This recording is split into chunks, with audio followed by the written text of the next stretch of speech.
In today's video, I'm going to teach you how to connect n8n to Telegram.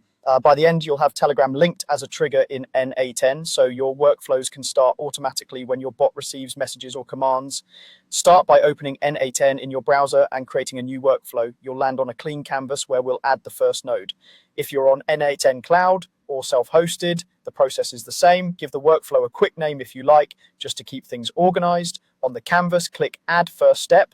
This opens the node selector, which is where you'll find all available integrations. The search bar is your best friend here because it's much faster than scrolling through the full list. Type Telegram into the search field and select the Telegram integration from the results. You'll see several options under Telegram, but for receiving messages from your bot, we want a trigger. So choose the trigger option. A trigger is what starts the workflow. In this case, it listens for updates from Telegram, like messages sent to your bot or specific commands. Now, the Telegram node needs permission to connect to your bot, and that's handled through credentials. In the credential to connect with field, open the dropdown. If you don't see an existing connection for your bot, we'll create a new one. Click Create New Credential. You'll be prompted for a few details. The main thing you need is your bot's access token. This token is generated when you create a bot in Telegram using the official bot setup flow.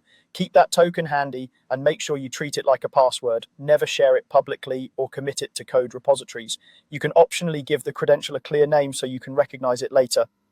Paste the access token into the access token field. Double check that there are no extra spaces before or after the token. If you copied it on mobile or from a forwarded message, it's easy to bring along a stray character, which will cause connection errors. When everything looks correct, click Save. n8n will store the credentials securely and link it to the Telegram trigger node. At this point, your node is configured and ready to listen for events once the workflow is running.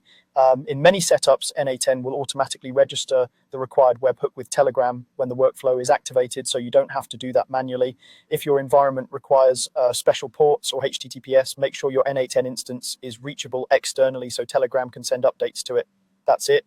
You've connected n8n to Telegram using the trigger node and a secure credential, and you're ready to build automations that respond instantly to your bot's messages.